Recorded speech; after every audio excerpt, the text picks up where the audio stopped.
अच्छा साथियों, एक नई नई बिरहा का प्रस्तुति। जौना बिरहा का शीर्षक मिली बेवफा दुल्हन। ओपी भैया के स्टूडियो माँ स्टूडियो के सौजन्य से बिरहा आप लोगन के बीच में जाते हुए यह दास उम्मीद करता है कि ये बिरहा आप लोगों को पसंद आएगी। एक शब्द इंसान के जीवन में बहुत अहमियत रखला, ओकर नाम प्यार। लेकिन प्यार के इतना पंचनामा हो गल कह के जोगना। प्यार होता क्या है, कवि के लेखनी चलल भूमिका के अंदर।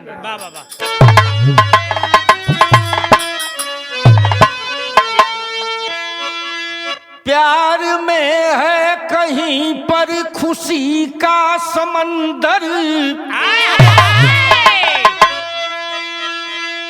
है तबाही का मंजर कहीं प्यार में। प्यार में बस गया है कहीं घर किसी का, बस्तियां जल गई है कहीं प्यार में। प्यार में बन के बैठा है कोई मसीहा, गर्त में गिर गया है कोई प्यार में। प्यार में हो रही है कहीं बंदगी, जिंदगी लुट गई है कहीं प्यार में।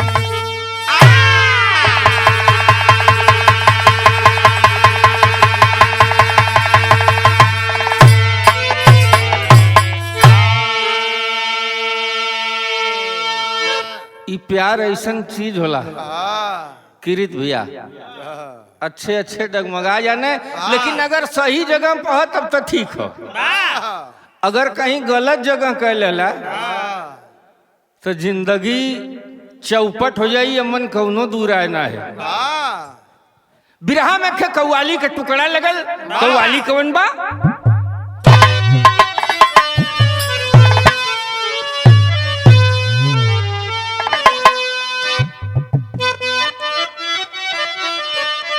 बाबा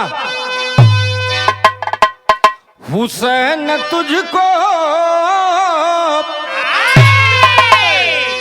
हुसैन तुझको जमाना सलाम करता है।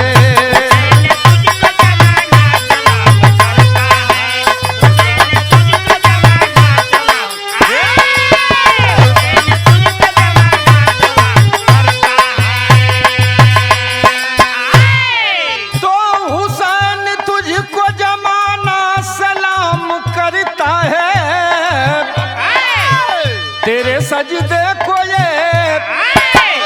सजदे को ये काबा सलाम करता है।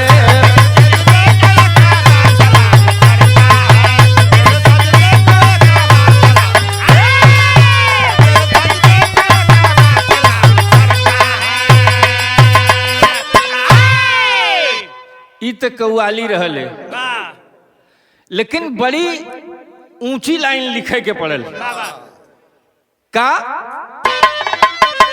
कि जरा सी आग भी, जरा सी आग भी चमन को जला देती है।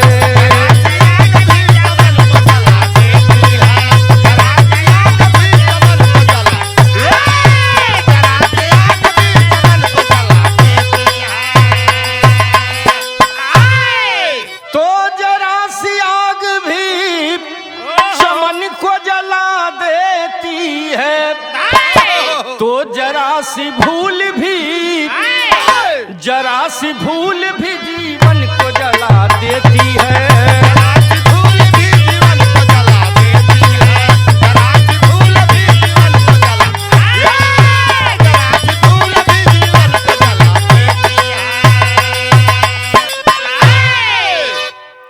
ये जिंदगी जीना भी एक कला है साथी। बिरहा ध्यान से सुना लोगन जे जे यहाँ बैठल है। जीवन जीना भी एक कला है। कहीं कहीं अब तो हर जगह शिक्षा सिखावल जाते, आर्ट ऑफ लाइफ लिखना पड़ा। यही जन से कहानी के शुरुआत भइल। कहानी केवना जगह का मिलल।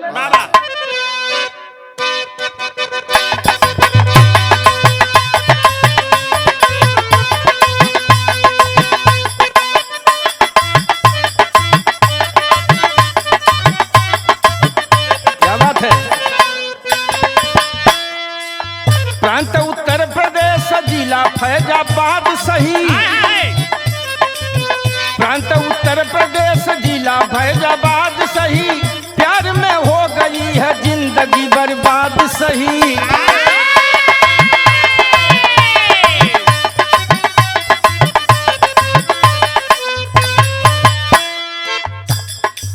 माया महाराजगंज रमन पट्टी बस्ती है।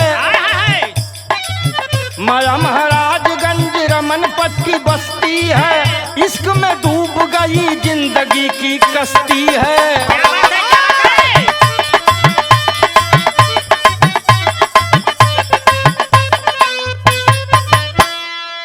कनौजिया में वलाल का सुखी परिवार रहा। कनौजिया में वलाल का सुखी परिवार रहा। शहर बम्बे में बड़ा बढ़िया कारोबार रहा।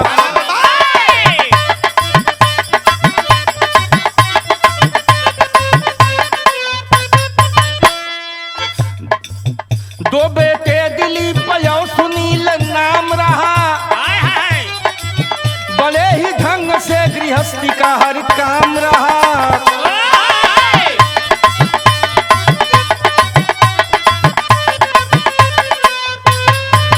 18 साल जब दिलीप ने है पार किया। 18 साल जब दिलीप ने है पार किया। शादी के लिए बाबूजी ने विचार किया।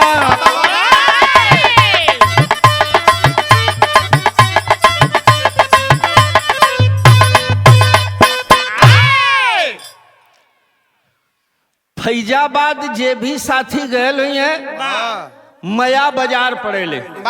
जब ये अंबेडकर नगर वाले रास्ते से जेबा तो महाराजगंज के बाद मया बाजार। वही मया बाजार के बगलिए में एक बस्ती जौना का नाम रमन पट्टी बतावल गया। कनौजिया मेवालाल का परिवार वही है। सुखमय जीवन बीता था। बंबई में बढ़िया कारोबार हो। 2 ठे लड़का हुए। बड़के लड़का का नाम दिलीप, छोटके लड़का का नाम सुनील बतावल गई। अच्छा, लड़का दोनों बंबई में कमात हुआ। बाबू मतलब बूढ़ा बुढ़ऊ घरे हुआ। गृहस्थी भी फिट हुआ। सारा काम सही है। बड़का लड़का जब दिलीप 18 साल का उम्र जब पार कैलस तो हर माई बाबू के मन में एक ही इच्छा होले कि लड़का का कतो बियाह हो जात, बढ़िया हो जात, घरवा में खे सुघर दुल्हन हो जात। तो हमने के 2 रोटी बाबू माई सोचत हुआ कि 2 रोटी बना के खियाई हमने के। लड़का कमाइता हुआ, कोनो दिक्कत ना है। दुआरे बिरादर दौड़े लगने। बड़के लड़का दिलीप का शादी बाबू तय कहने। बगलिए में तय कहने। शादी कहाँ तय कहने, कैसे तय कहने, बिरहा में गीत लग गई।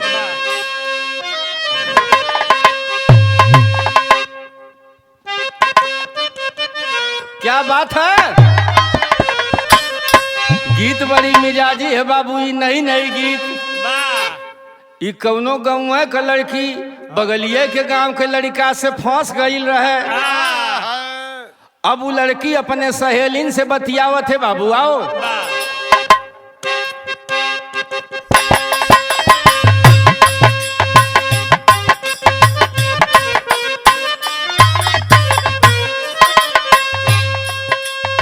सुन खातिर पायल के आवाज छन छन पहुआ में।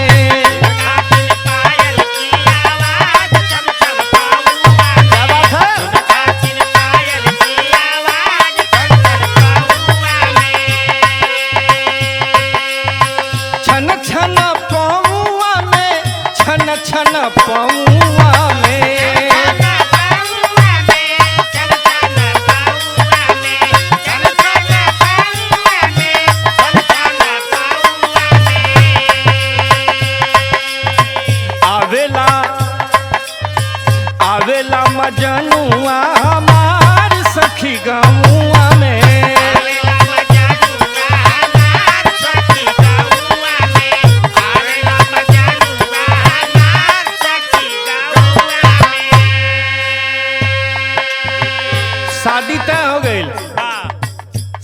कैसे भइल?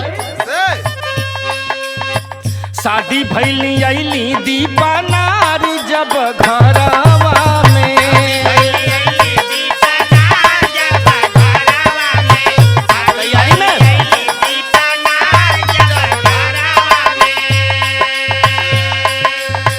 अइली हो घरवा में, अइली हो घरवा में,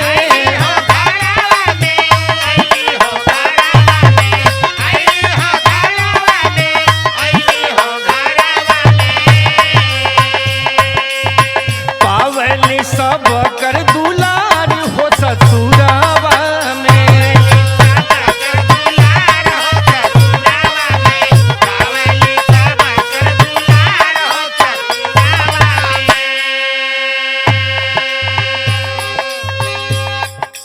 भइल का दीपा नाम के दुल्हन से शादी भइल। दीपा तो उ सज्जो दीपक मती न जोर रहे। घर में जो ही दीपा नाम को दुल्हन आइल बा बियाह के दिलीप के संगे लिखे के पड़ल का, खुशियां में धीरे धीरे बीते लागल दिनवा,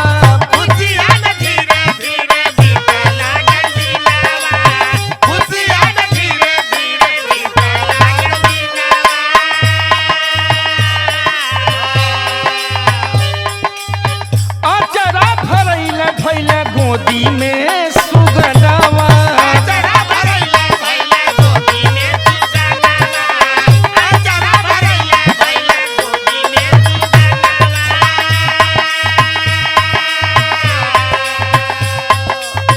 लागल लागल हो गुलजार वही घरवा में,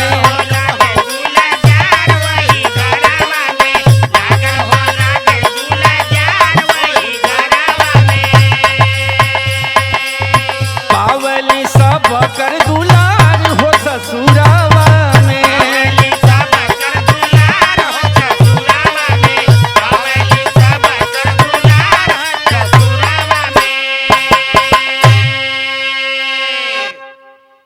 दुल्हन बन के दीपा यनी घर में, घर यजोर भयल। धीरे धीरे खुशी में दिन बीतत है। बड़े जल्दी साले 1.5 साल बीतल है। दीपा के गोदी में एक लड़का भैल। माई बाबू सब खुश हुए। बड़ी सुंदर गिरस्ती चलत है बाबा। यही बीचे में वो दीपा दुल्हनिया अपने पति दिलीप से कहलस कि ऐसा ना कि हम गाँव में रह गईली, जब से आयल है धीरे धीरे 2-2.5 साल का दिन हो गल, हमहू के बम्बई लिया चलता था, हमहू तो ऐसा देख लें। दिलीप कहना मन कौन बात है, बम्बई में हम रहता ही, बम्बई में हमार कारोबार है, चला तो के लिया चली। लेके गया दिलीप जब अपनी दुल्हन दीपा को बम्बई में, बिरहा में विदेशिया का भाव लगल।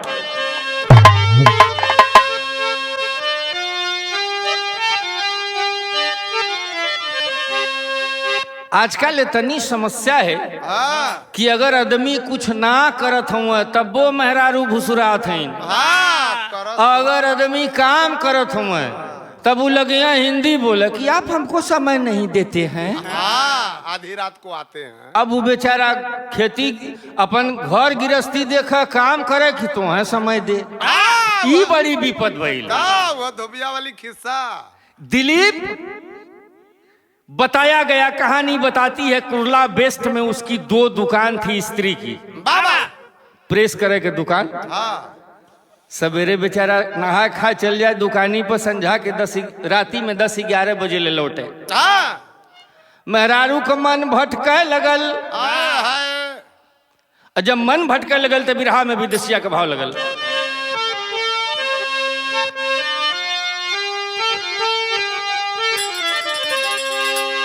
के रहल पड़ोसा में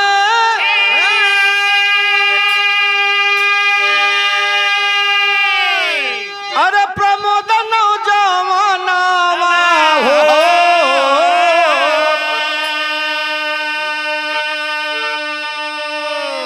अब बस्ती जिला में जे कर रहल भावना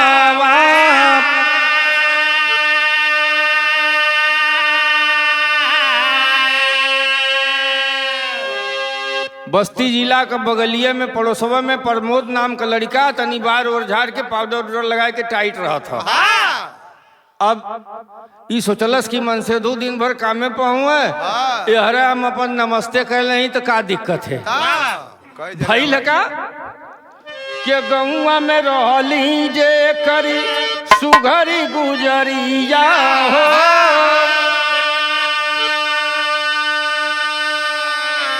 गोदिया में रहल हो 2 गो लाला नामा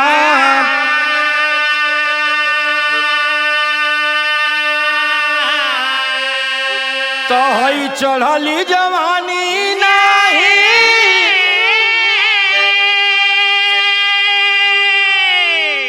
अमन ले कहवा हो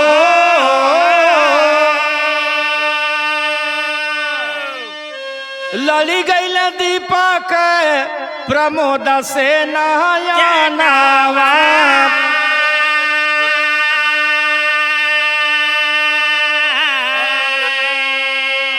बतिया विचार भैली रीत व्यवहार कैली अरे खुद से जरवली अपनी खिलल चमनावा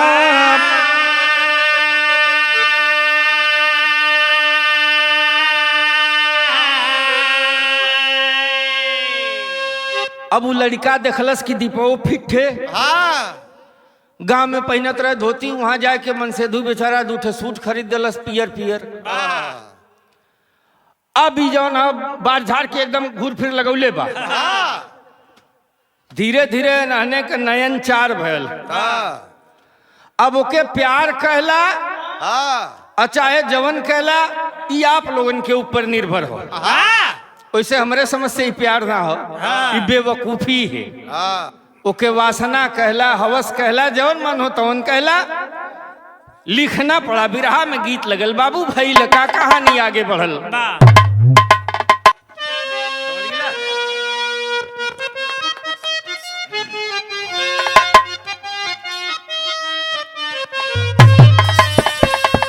गीत है बजौन मास्टर भैया संकेत कैले कौदो ससुरैती लड़की के ससुरा में दुख बा दुख है बा के झकहू ना आइली माई झकहू ना आइली माई कुकुरो दुआर में हना सुनतानी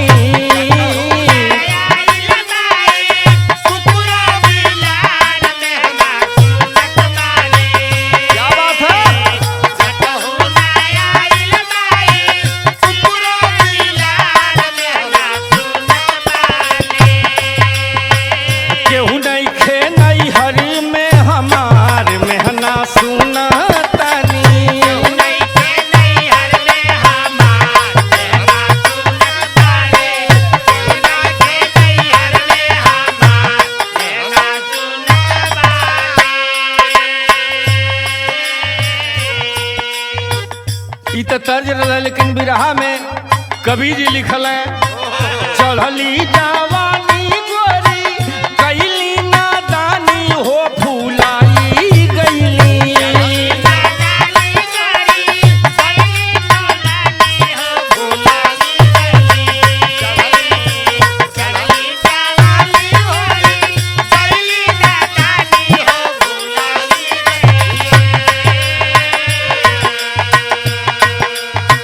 भैली प्रमोद का दीवानी हो भुलाई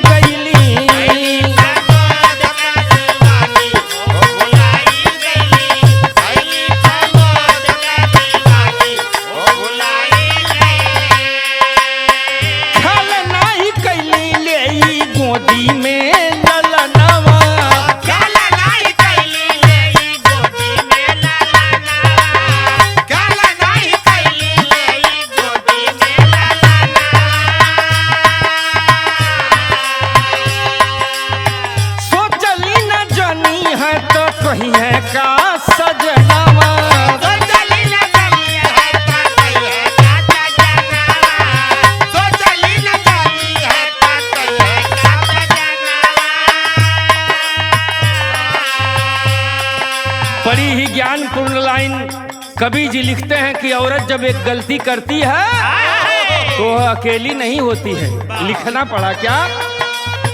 देहली डूबाई नैहर ससुरा के पानी हो फुलाई गईली।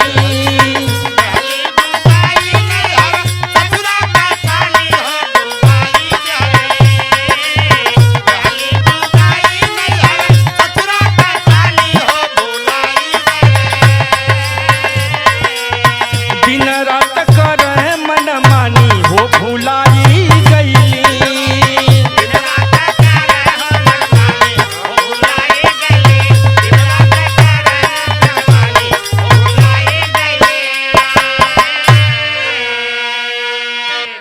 अच्छा तो दीपवा कुल भुलाए गईल। हाँ मनसेधु बेचारा दिन भर काम करत हो, अब एकर शिकायत हो गई कि आप हमको समय नहीं देते हो। फंस गईल। बगलिया में पड़ोस में प्रमोद नाम का लड़का बा, बतैबे कैली ओहू के दूठे लड़का हुआ, बस्ती जिला का रहने वाला है। अब यही जन वह जोन बात कहली ना कि जिंदगी जरा से भूल भी जीवन को जला देती है। लिखना पड़ा, बिरहा में गीत लगल बाबू।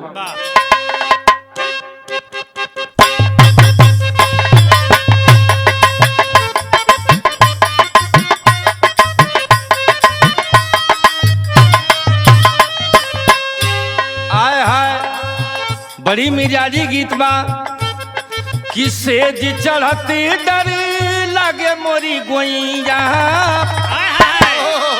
सेज चढ़ते डर लागे मोरी गोइया। सैया घूघट पट खोले हो, सैया घूघट पट खोले।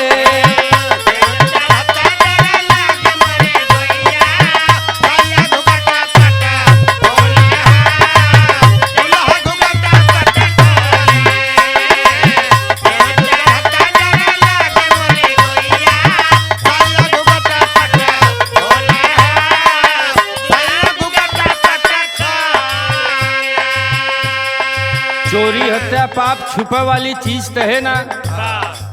उसका पति दिलीप इस बात को जान गया। जब जान गयल तो अपने औरत के बैठा के समझौले बा। का समझावत था?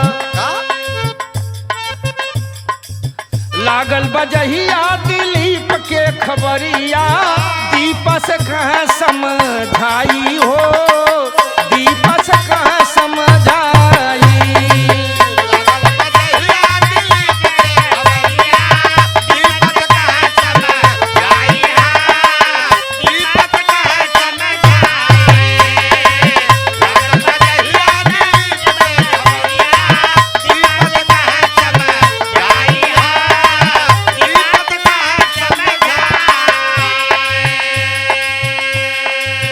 कह फटकारई का कैलू गुजरिया। कह फटकारई का कैलू गुजरिया। देहलू पगरिया डूबाई हो, देहलू पगरिया डूबाई।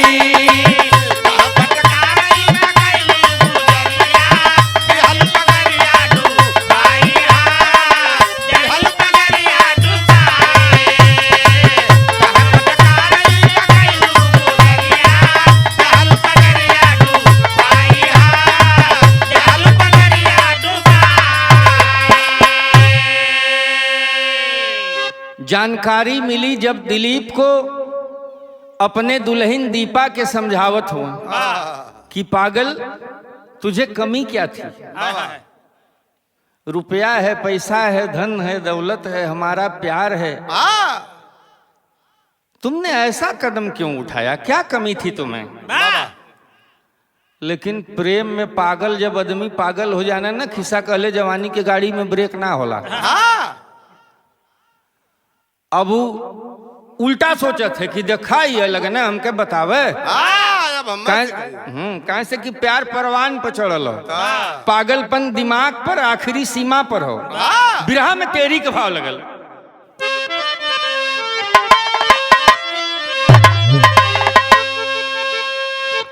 कि अरे गुलिशन में हो मुरझाई कलिया हवस के पैमाने में डूब गया है जीवन हो यार जीवन हो यार जीवन। हवस के पैमाने में डूब गया है जीवन हो गुलशन में है मुरझाई कलिया। समझ के वह रुकती नहीं है, कदम अपना आगे बढ़ाती है।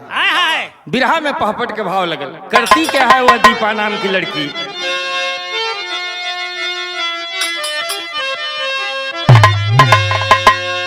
कि अरे छोड़ पति के यार के संग में अली गोरिया नई हर में लोक लाज का ख्याल तनिक ना कैली गोरिया नई हर में।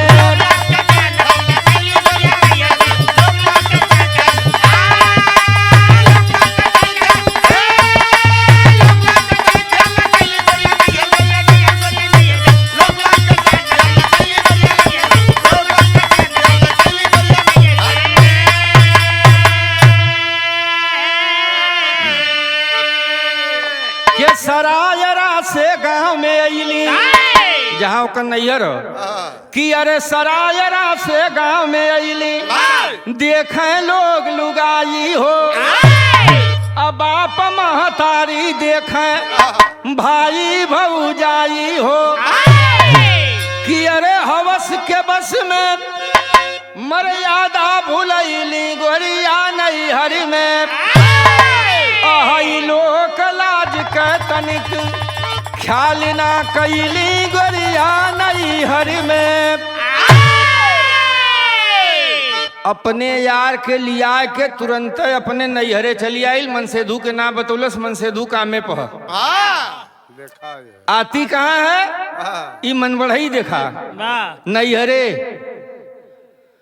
अमाई बाऊ से झूठा बहाना बोत के हमके तो बड़ा सतावत हुआ हई देखा बड़ा नीक हुआ पड़ोसव का बस्ती का रहना है नहीं कि हम लिया के ली बड़ा अच्छा आदमी हूँ कैसो कैसो आ गई उ तो हम कैसो कैसो आ गई नहीं मुँह फुकौना हमें बहुत सतावत रहल। लगल रोए माई बाऊ सोचे हो सकला सच्चो ही बिटिया के ले जाए के बम्बई में ससुरा हैरान कैले हो कौनो ठीक ना तार कौनो ठीक ना हो। हमारे गुरुजी एक भूमिका गावे अपने जमाने में कि चाहे तो नारी तहलका मचा दे चाहे तो पल भर में कर दे उजाला, चाहे बचा दे चाहे फंसा दे चाहे बजा दे गणासे से भाला। सही बोल रहा है। औरत वह चीज होती है आल्हा में लिखे के पड़ल।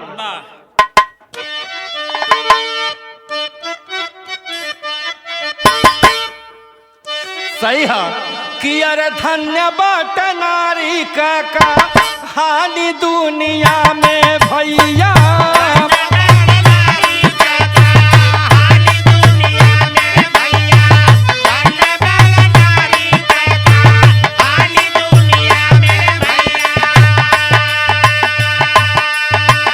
चाहे हो डुबावे चाहे देली हो बसाया,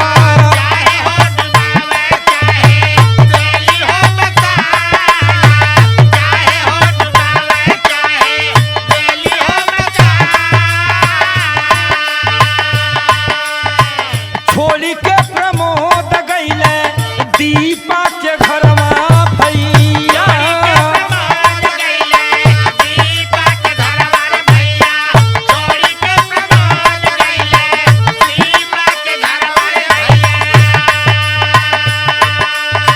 मौका पावे मिले जब आके हरसाया,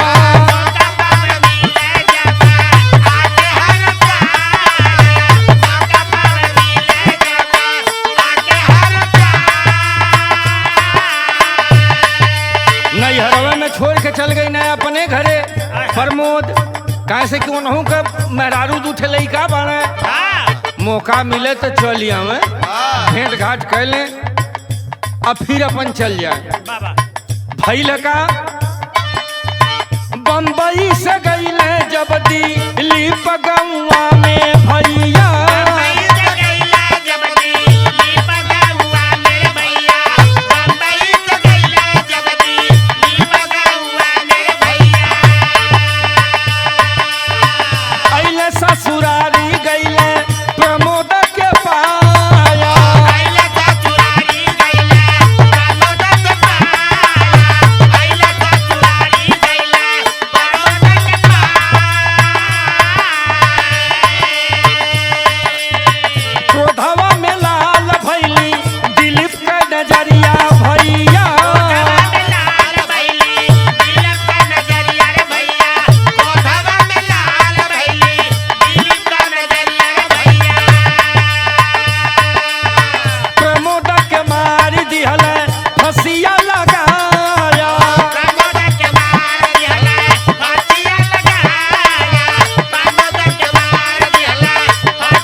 खबरिया भैया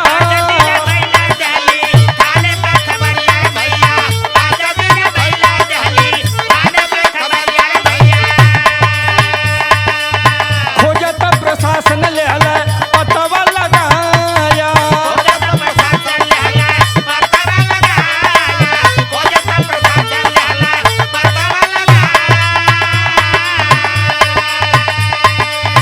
दिलीप दीपा बंद भैल थनवा में भैया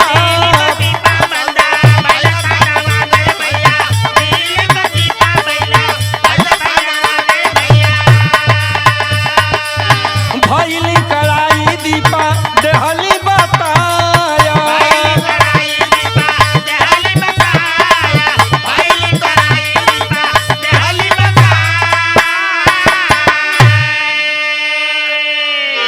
अच्छा तो ये हम सच्चाई बताओ थे।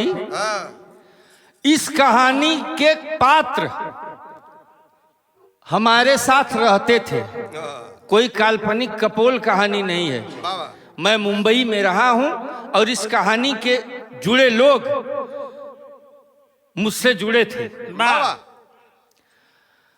दिलीप बंबई से आता है, हाँ, संजोग खराब हो, बाबा प्रमोद भी उसके ससुराल में दीपा से मिलने के लिए आया था हाँ, और दीपा जान रही थी कि मेरा पति मेरे आशिक यानी प्रमोद को मार देगा। लेकिन कहानी यहां तक बताती है कि दीपा अपने पति के कहने पर रात में लेकर के उसको घर से दूर जाती है जहां पाही रहे। बाबा और वही पाही पे दोनों ठोरा साथे हुए, दीपा का एक भाई और दीपा का पति दिलीप, हाँ, दोनों मिलकर के रात को सोते समय उस प्रमोद को फंसरी लगाए, रस्सी से फंसरी लगा करके बाबा उसका गला घोंट दिए, दम निकल गया। हाँ, ऐसा ऐसा जिगरबाज पड़ल हुए दुनिया में हाँ, जौन न मेहरारू करवा दें। मेहरारू तो खुद सीमा पार हो जाते हैं। चला गया दुनिया को छोड़ करके दिलीप। औरत घर में अकेली है, हाँ, 2 बच्चे हैं। थाने पर जाती है, बताती है कि हमारे पति ऐसे ऐसे जाते थे। हाँ, क्लू मिला पुलिस को, आती है दीपा के घर पे। बाबा तो पहले तो दीपवा नौटंकी कैलस कि हम कुछो न जानीला साहेब। हाँ, हमके का पता। चारी पड़ाका लेडीज पुलिस लेलस, कुल बकड़ी मतीन बता देलस हाँ, यहाँ का कि प्रमोद के हमार भाई और हमार पति आधी रात में जान से मार देले। लाश कहाँ है पता ना। बिरहा में खड़ी का भाव लगल।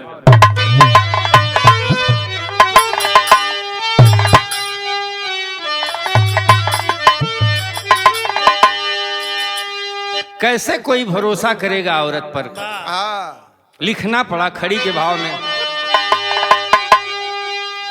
कि अरे हाय दरजाम मिलल बा दुर्गा काली महतारी के जगह में, तो कैसे करे हाँ कोई भरोसा हो नारी के जगह में।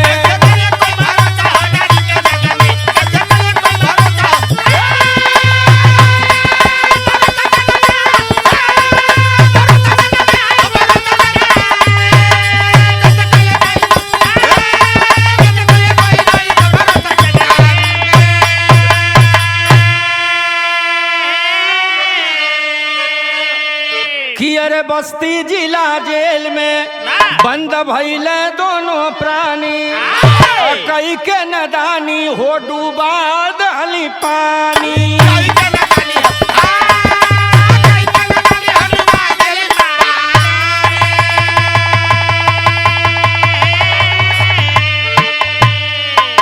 तहई बोला कैसे निभाई बंधन रिश्तेदारी के जगह में, तो कैसे करे हाँ कोई भरोसा हो नारी के जगह में।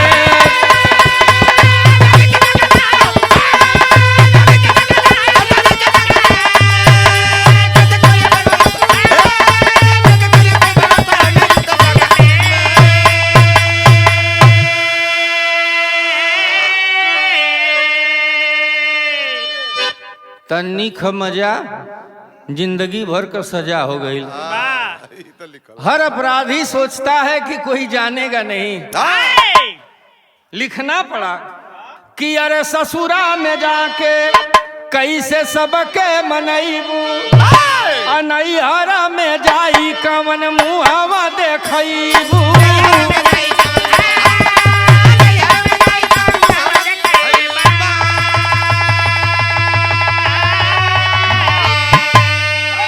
तहई कैसनी आइल बा जमाना व्यभिचारी के जगह में, तो कैसे करिए कोई भरोसा हो नारी के जगह में।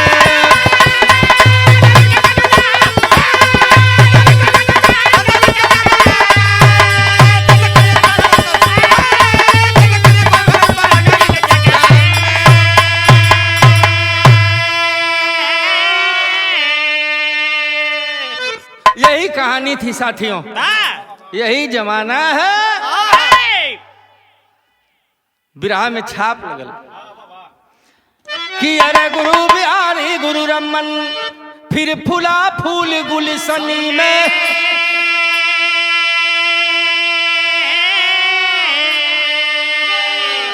स्वर्ग गए कवि भरथी सिया राम झंख मणि में।